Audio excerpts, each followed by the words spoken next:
विद्यार्थियों, मेरे YouTube channel में आप सभी का स्वागत है। आज मैं लेके आई हूँ एक कविता। इस कविता का नाम है नए इलाके में। इस कविता के कवि हैं अरुण कमल जी। तो चलिए सबसे पहले हम कवि परिचय देख लेते हैं। वो इस तरह है। विद्यार्थियों, अरुण कमल जी का जन्म बिहार के रोहतास जिले के नासरीगंज में 15 फरवरी 1954 को हुआ था। ये पटना विश्वविद्यालय में प्राध्यापक थे। अपनी कविताओं के लिए साहित्य अकादमी पुरस्कार सहित कई अन्य पुरस्कारों से भी इन्हें सम्मानित किया गया था। इन्होंने हमेशा कविता लेखन के अलावा कई पुस्तकों और रचनाओं का भी अनुवाद किया है। अरुण कमल की कविताओं में नए बिंब, बोलचाल की भाषा, खड़ी बोली के अनेक लय छंदों का समावेश हमेशा रहा है। इसलिए इनकी कविता में वर्तमान शोषण मूलक व्यवस्था के खिलाफ आक्रोश, नफरत और उसे पलटकर, उसे उलटकर एक नई मानवीय व्यवस्था का निर्माण करने की आकुलता सर्वत्र दिखाई देती है। तो ये रहा अरुण कमल जी का परिचय। तो चलिए जान लेते हैं इनकी कुछ प्रमुख कृतियां हैं, उन्हें भी। वो इस तरह से हैं: अपनी केवल धार, सबूत, नए इलाके में, पुतली में संसार, चारों कविता संग्रह हैं ये। और कविता और समय ये आलोचनात्मक कृति है इनकी। और इनके अलावा अरुण कमल ने मार्कुस की आत्मकथा और जंगल बुक का हिंदी में और हिंदी के युवा कवियों की कविताओं का अंग्रेजी में अनुवाद किया है, जो वॉइस एज नाम से प्रकाशित भी हुआ है। आज की कविता नए इलाके में अरुण कमल जी की जो है, इस कविता की प्रस्तावना इस तरह से है कि प्रस्तुत कविता में नए इलाके में ये शीर्षक में से एक ऐसी दुनिया में प्रवेश का आमंत्रण दिया है जो एक ही दिन में पुरानी पड़ जाती है और इस बात का बोध कराती है कि जीवन में कुछ भी स्थायी नहीं होता।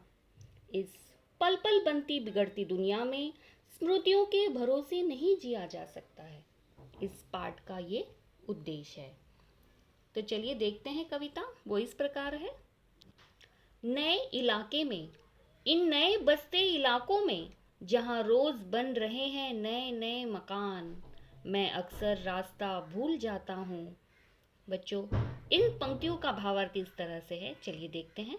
कवि अरुण कमल जी यहाँ पर तेजी से हो रहे निर्माण कार्यों के बहाने आधुनिकीकरण से उत्पन्न समस्याओं पर प्रकाश डाला है। कवि के अनुसार इससे पहचान का संकट गहरा हो गया है।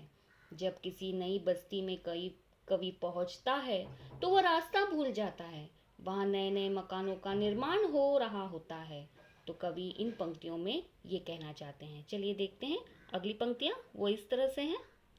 धोखा दे जाते हैं पुराने निशान, खोजता हूँ ताकता पीपल का पेड़, खोजता हूँ ढहा हुआ घर और जमीन का खाली टुकड़ा जहाँ से बाएं मुड़ना था मुझे।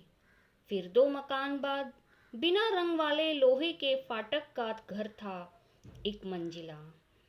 और मैं हर बार एक घर पीछे चल देता हूँ और या तो घर आगे ठकमकाता हूँ।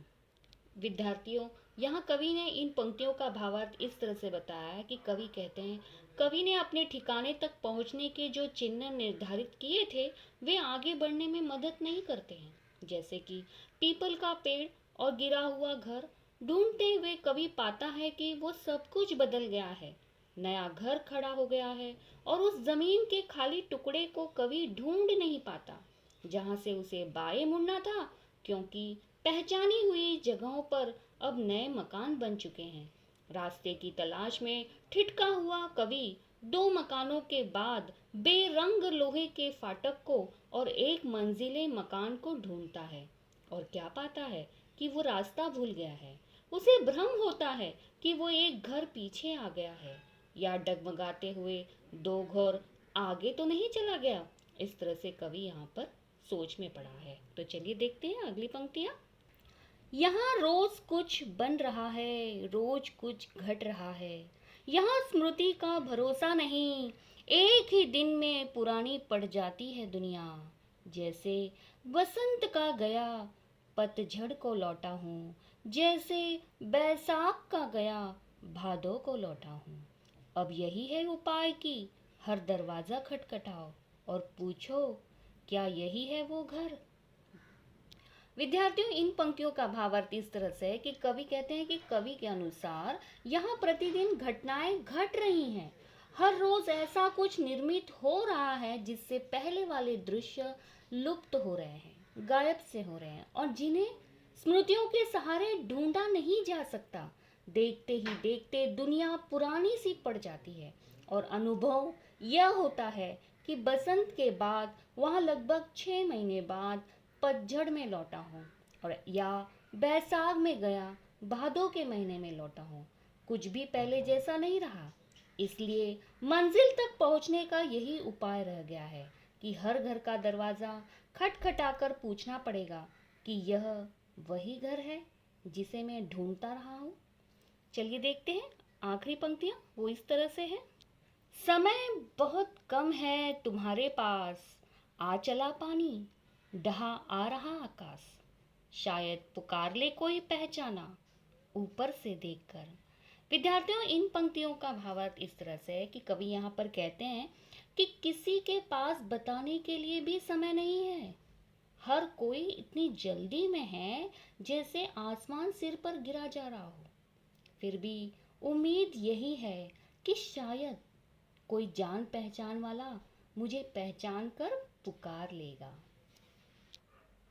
विद्यार्थियों, देखा आपने इस आधुनिक दुनिया में तेजी से किस तरह से परिवर्तन हो रहा है।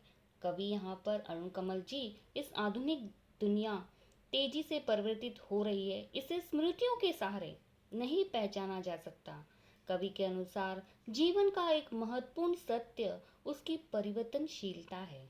इस विषय वस्तु को कवि ने सहज और स्वाभाविक खड़ी बोली में व्यक्त किया है। तो आपने ये कविता यहाँ पर देखी। कविता के कुछ शब्दार्थ यहाँ पर दिए हैं, वो इस तरह से जो आप लोगों को परीक्षा की दृष्टि से काफ़ी उपयोगी सिद्ध होंगे। वो इस तरह से हैं। शब्दार्थ: इलाका जैसे क्षेत्र, अक्सर यानी प्राय यानी बहुधा कहा जा सकता है, ताकता यानी देखता, डहा यानी गिरा हुआ या ध्वस्त किया हुआ, ठकमकाता यानी धीरे धीरे या डगमगाते हुए कह सकते हैं, स्मृति यानी याद, वसंत यानी 6 ऋतुओं में से एक ऋतु, और पतझड़ बच्चों एक ऋतु जब पेड़ों के पत्ते झड़ते हैं उसे पतझड़ कहते हैं। वैशाख चैत्र के बाद आने वाला जो महीना होता है उसे वैशाख कहते हैं। भादो यानी सावन के बाद आने वाला महीना, और आकाश यानी आकाश यानी गगन। विद्यार्थियों, नए इलाके में इस कविता से अरुण कमल जी ने अपने आधुनिक काल के जो प्रगतिशील हमारे कवि अरुण कमल जी हैं, नए इलाके में कविता में कवि हमेशा आधुनिक समय में जो मनुष्य जीवन में आए परिवर्तन को जो रेखांकित करता है, ये परिवर्तन जो इतनी तेजी से होते हैं कि तत्काल पहचान में नहीं आते, इसे समझाया गया है।